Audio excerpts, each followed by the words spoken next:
privilege of introducing to you Dr. Gammampila, who will speak on a subject that is dear to all of us, and that's the plight of thousands of people who are dying of chronic kidney failure in Sri Lanka. May I say, with the greatest respect to everyone here, that the cause of many problems is beyond the realm of most people. Whether we understand or we do not understand the cause, let us do something to remedy what is a human tragedy. The tragedy here is that the right to life has been taken away by thousands of people. As I understand it, and Dr. Kamal Gammampila will tell you more, at least 1,000 people died last year. They are dying at the rate of 15 people a day. And the cause of this may not be clearly understood by the academics and the scientists. So let's not be lawyers debating about ridiculous minutiae and picking points. It doesn't matter. We understand that there's a problem. Let's do what we can. There are two things that we want to achieve in this meeting. One is to raise the discussion here so that policy can be influenced in Sri Lanka. Secondly, that we can do something to raise the funds to assist, even in a nominal way, some poor people whose lives we can save. It will cost £10,000, as I understand it, to obtain a dialysis machine. Such a machine will save many lives. It may also inspire others to do something about this dire problem. This is not a problem that is simply an issue for Sri Lanka. As I understand it, in Nicaragua, in Egypt, in China, in India, and in other parts of the third world, multinational companies have been dumping their poison. Mother Earth is being destroyed by the pollutants. I know nothing about environmental law, but my daughter tells me that there is a principle of environmental law that a polluter is free. Well, that may be an aspiration. That may be a goal to achieve in the medium term. But let's together, work together, without any disagreements or rancor. And I hope that the good scientists and the good doctors and the good engineers and the good intelligent people and the not so intelligent people like us lawyers work together to make this an issue that is recognized as something that is important. It is about human rights. It is about our earth, our environment, which must not be destroyed by people who want to profit at the expense of poor people. The people who are dying here are farmers, who are not unemployed laborers. They work so hard. And this is the price that they pay. No one told them that the fertilizer they're using is going to kill them. Let's do something to save their lives. And with that, I invite you, Dr. Gammampila, to address us.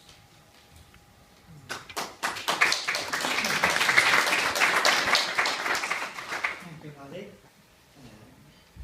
His Excellency the Deputy High Commissioner, ladies and gentlemen, I'm most grateful to Lalit and his colleagues for inviting me today to make this presentation on chronic kidney disease in Sri Lanka. It is a different type of tsunami, but the consequences are similar, or perhaps it could become worse than that if we are not careful.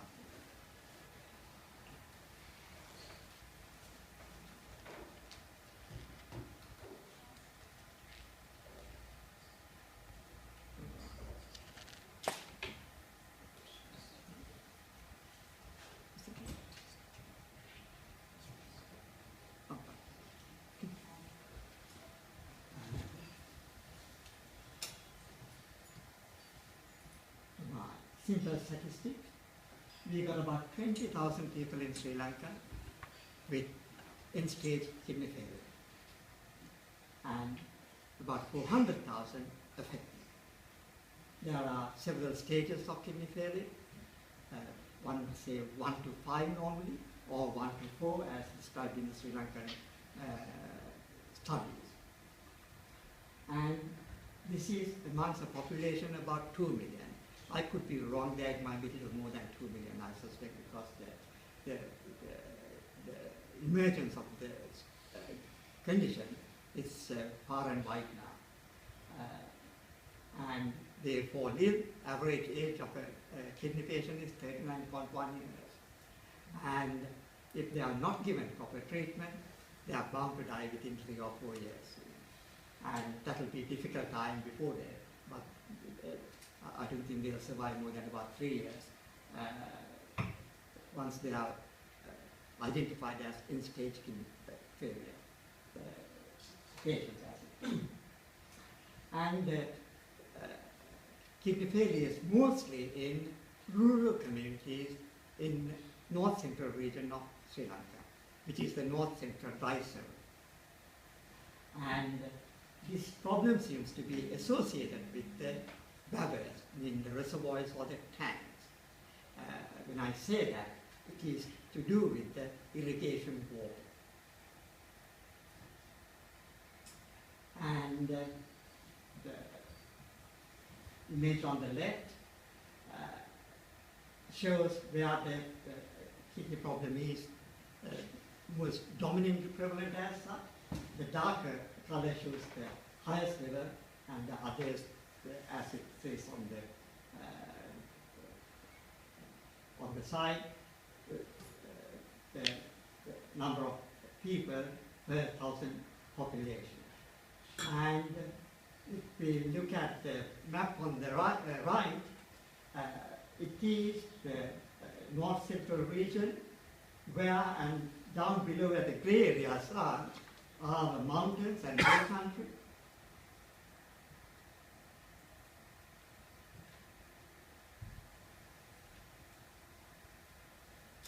That's the wrong thing.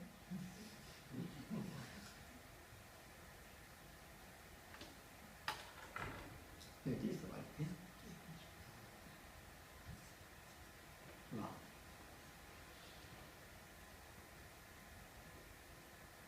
No, I don't think it's going to show. Anyway, never mind. It is where it says Sri Lanka, and that area and beyond, if you compare with this map. The thing is, that area is lowland, as it were. In the central area, where the darkest brown patch is the highest mountainous area, and it grades down, as it were, as we go along. Although this problem was mainly in the north central region earlier, now it has begun to emerge in other areas too. Other areas such as the southeastern region, where I got it marked in purple. And only about 3 or 4 weeks ago, within the last month, they identified a new village where this has emerged, and there are about 30 people in that particular village. If you look at the map, you'll find that these are emerging near the barriers, where they got the irrigation, where they get irrigation water. And the irrigation water, even in the southern region, comes from, in some parts, comes from hill country. And certainly in the north central region, it is dominantly from hill country water. And there are areas that you don't get the hill country water, or to a lesser extent, and in those areas, kidney issue is yet to emerge, I might say. I suspect it will emerge one day. It's just that it takes some time for the thing to manifest, as it were. Unfortunately, well, this started first recognized in 1992, I believe, and by Dr. Tilak Abesekar from Kandy. He's a nephrologist. He realized that there was a different type of kidney failure other than high blood pressure or diabetes. Diabetes and high blood pressure, they are the common type of kidney failure. And this is different to that, and in the absence of dialysis, in the absence of diabetes or high blood pressure. So it's a new type, one might say, and the official version up now is it is unknown. The cause is unknown. And the narrative is an unknown agent in drinking water is the cause of this problem. And Dr. Jasmine, one time director for prevention of kidney disease, says glyphosate is implicated in this. Glyphosate is a weedicide. And he says glyphosate by itself does not cause kidney failure, but it has the potential to cause kidney failure if heavy metals, and in fact cadmium, and hard water are there altogether as it were. And another version is coming from what's called the candy group now. Drinking water, it says drinking water again, quality of drinking water, but here they say it is the fluoride in the water. And this fluoride is in the geological water. It is uncontaminated, maybe millions of years old maybe, and they say cadmium or hard but heavy metals will cause kidney failure, only fluoride and hard water are present together. If one were to do a bit of studies on this subject,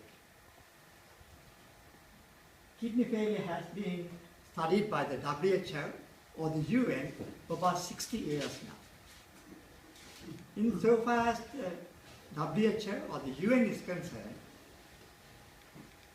for every toxic agent, there is a critical health factor. For cadmium, it is chronic kidney failure. When it comes to chronic kidney failure, there's nothing else but cadmium.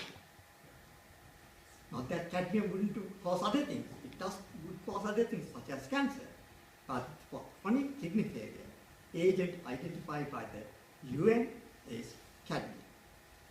Given that background, it is incomprehensible why Sri Lanka did not look at cadmium as the first thing. That's the way scientists would do in any subject, or a medical doctor might do. Oh, by the way, I'm not a medical doctor, I don't have MBBS. I'm a physicist, physiologist, that type of thing, engineer, that type of thing. I just can't believe why they haven't looked at that. Unfortunate thing is, as of today, no one is looking at it. Because I believe, because they've seen it already. That's why they're not looking at it anymore. And following the WHO report, that's the WHO and the Sri Lankan government joint study, Sri Lankan government paid $700,000 and the WHO paid $300,000 to this study. And at the end of the study, they made a fairly weak conclusion. They said vulnerable people in this region may be exposed to cadmium and arsenic through their diet to cause kidney failure. It is a bit strange when you have, even at the time, about 15% of the population was affected. And if you look at the clusters, it may be with 20, 30, 40, 50% of people. Then you can't say the word vulnerability does not arise. It's just that if people are exposed to cadmium, they will get kidney failure. Following the report, President Rajapaksa, President at the time, said he would grant research funding to design a rice plant that would withstand heavy metals or toxic agents. And subsequently he said, or the government encouraged organic farming. And also, the president declared that he would get his ministers to cultivate 100,000 acres with native rice, saying that native rice is good for kidney patients. One should worry too much about what is good for kidney patients, what it should be, what is good for everyone, so that they don't become kidney patients. Anyway, that was said. Why did the president say that? When everyone else says, we don't know what it is. Everyone says, we don't know what it is. Why did the president say that? Because he knew exactly what it is. What the cause of kidney failure, he knew it perfectly. And even today, even the current government seems to not know what's causing kidney failure. And President Rajapaksa made several mistakes, not declaring what the true condition is acceptable. you don't want to upset the population. Don't upset the natives, but get on with it and do the proper thing. If we did that, that would have been fantastic. Okay. But they failed to do it. I don't know whether it was President Rajapaksa himself who failed or other people. But President Rajapaksa made a big mistake. He appointed a postgraduate student, medical doctor, postgraduate student, can't escape that. He was doing a PhD in glyphosate. And he focused his work on glyphosate. And concluded in the end, glyphosate contributes to kidney failure in the presence of hard water and heavy metals. As I said before, cadmium does not need anything else to cause kidney failure. And just like President Rajapaksa, perhaps he learned from the British how to win the people. This is what happened in 1990, when we had the mad cow disease, BSC. That's John Gamma, the health minister, not the health, agriculture minister. He tried to feed the daughter, 6-year-old child, beef burger on television to convince us all that there's no issue with beef. Unfortunately for him, a week or two later, I don't know whether you remember, a mother whose child had contracted CJD, the human equivalent, showed this 17-year-old boy on television, shaking his head like cattle and salivating. That was the game. That changed the whole ball game. Government admitted the problem, and they began to address the issue by killing the cattle. And President Rajapaksa perhaps thought, don't disturb it, upset the natives, keep it quiet, but let's address it. Unfortunately, up to now, they haven't addressed it. They haven't addressed it. This is little about the kidney. We got 2 kidneys, and we don't need both kidneys. 1 kidney is more than enough. In fact, about 25% of kidneys sufficient. And what it does is, it takes away all the waste products in our body from our diet, for example, and metabolism, and takes it out through urine. It takes away the main toxic or waste products are urea and creatinine. And then also it keeps the chemical environment at a conducive level, as it were, by balancing out the sodium, potassium, chloride, and other electrolytes, for example.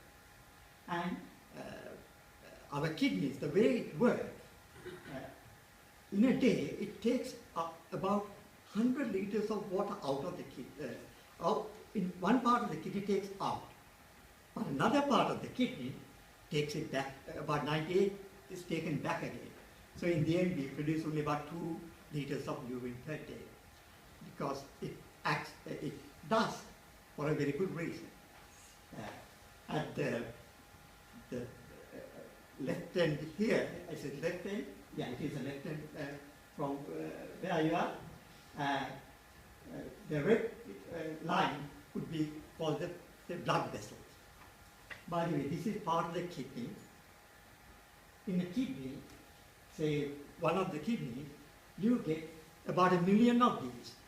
They are all individual filtering units, as it were. And when they begin to fail, that's if 75% were to fail, then you would say 75% of your kidney function has been destroyed now. The way it works is, as I said, it filters out a lot of water to begin with, and with chemicals, and some is taken back in again. And when the kidney fails, one could say as to where the kidney damage is, as to what caused the kidney failure.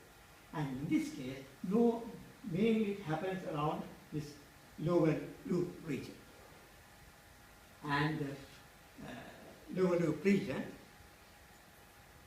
that is due to what's called toxic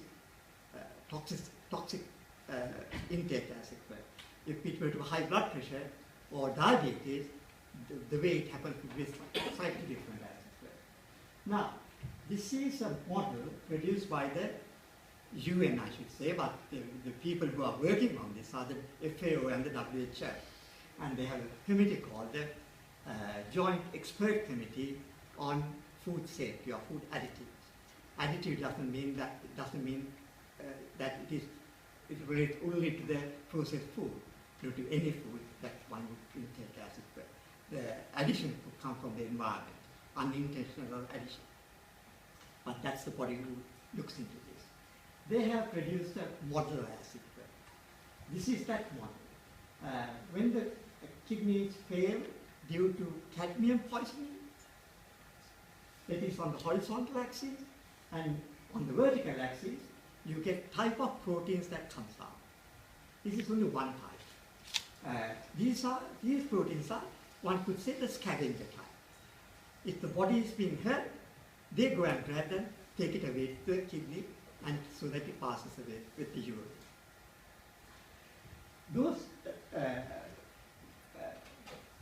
Those protein, levels of protein, begin to go up after a period of exposure.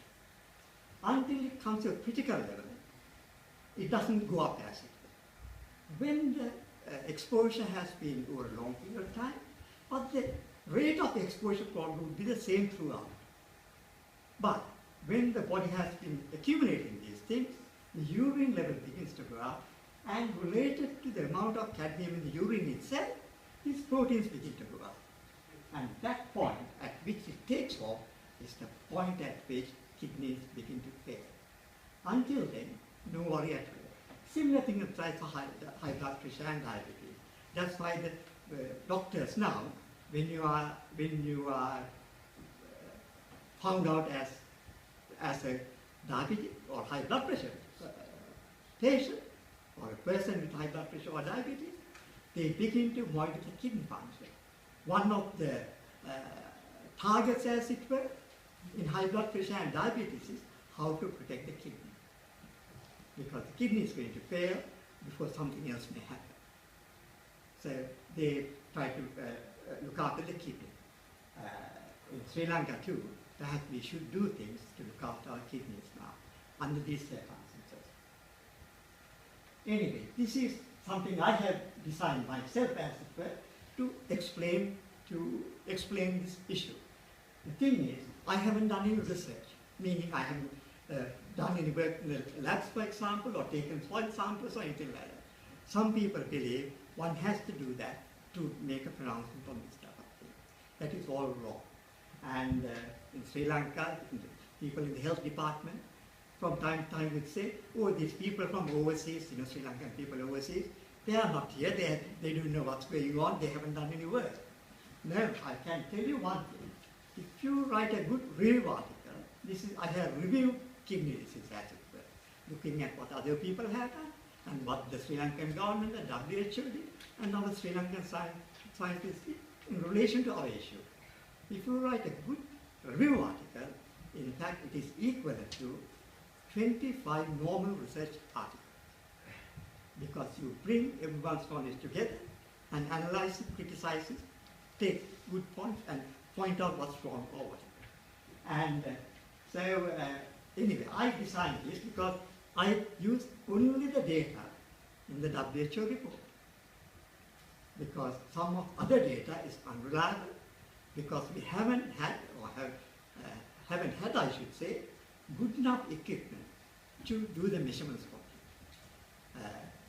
One lab might get one answer from this one sample. From the same sample, another lab might get a different answer if you don't have good equipment.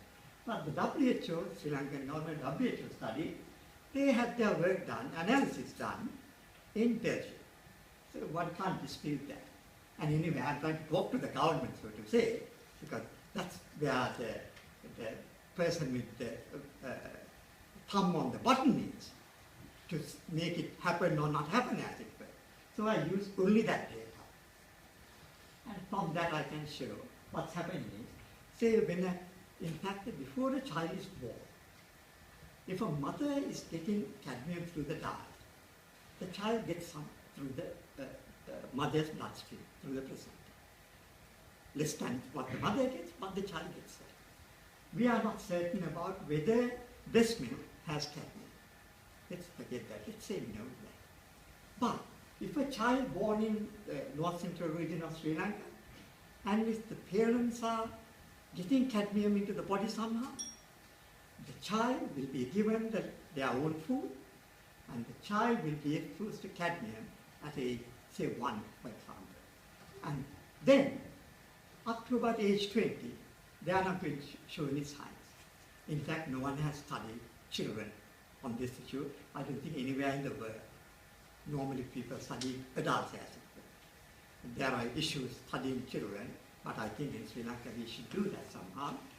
Design methods, not necessarily intrusive methods, but we should do that because the situation is so serious now. Anyway, to say a child is born here, and but with their diet in the early stages, they become exposed to kidney failure. When they come to about 20 years or so, until then, no signs. Might go a little further maybe, no signs. Because in Sri Lanka, at the moment, average age, as I said earlier, is 39.1 years. And 16% of those people are below 25. It's not acceptable for that type of thing to happen. If these people are falling in that 60 or 70, who cares? Who cares? You know, one could say they lived a life, you know, but they are falling in that 39.1 years of age, and they are dying few years since, 43, 44, 45. I don't think that's acceptable by any standard, by any measure. And what I did was, from that previous thing, I said that thing takes off as it were. That take-off value is what's called 5.14.